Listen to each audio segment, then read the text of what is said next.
پیارے حبیب پر درود پڑھو گے تو یہ درود رد نہیں ہوگا۔ سرکار فرماتے میں آگے ہوتا گیا، آتے ہو گیا رب ذوالجلال نے اپنا ید قدرت کا مطلب ہمارے ہاتھوں کی طرح یہ نہیں، 5 انگلیاں ید قدرت جس طرح اللہ کا ہاتھ ہے۔ میرے سرکار فرماتے ہیں کہ میری کندھوں پر رکھا، مجھے ٹھنڈک محسوس ہوئی۔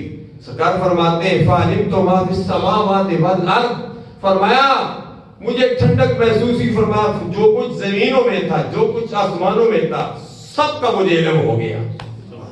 اب دیکھو آدم صفی اللہ جن کو 1000 پیشوں پر عبور حاصل تھا، جن کو 7 لاکھ زبانوں پر عبور حاصل تھا، تو میرے آقا صلی اللہ علیہ وسلم کا کیا علم ہوگا؟ وَعَلَّمَكَ مَا لَمْ تَكُنْ تَعْلَمْ وَكَانَ فَضْلُ اللَّهِ عَلَيْكَ عَظِيمًا۔ اللہ رب ذوالجلال کے پاس جب اللہ کے پیارے حبیب گئے، کیا گفتگو شنید ہوئی، کیا باتیں ہوئی، کتنا وقت لگا، وقت ہی رک گیا۔ اب وقت کی کیا بات کرو، لوگ کہتے ہیں سرکار کی عمر 63 سال، یہ تو صوفیاء سے پوچھئے، سرکار کی عمر ظاہری طور پر 63 سال ہے، لیکن جو سرکار معراج پر گئے، جتنا وقت لگا، کتنے سال لگ گئے جو ہمارے دنیاوی اعتبار سے، اس کو میں نہیں گننا چاہتا۔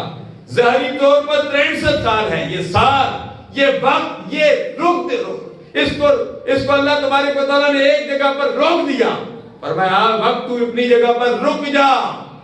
دریاؤں کی لہریں رک گئی، ستارے رک گئے، سیارے رک گئے، چاند کی تدبیریں رک گئی، سارے اپنی جگہ پر تمام کائنات کو جام کر دیا گیا۔ فرمایا جام ہو جا، اب وقت نے آگے نہیں چلنا ہے۔ سرکار گئے، اللہ دروازے کی جب واپس آئے، کنڈی بھی ہل رہی تھی، جس سے وہ پانی وضو کیا تھا، وہ پانی بھی چل رہا تھا، جس بسترے سے اٹھے تھے وہ بسترا بھی گرم تھا۔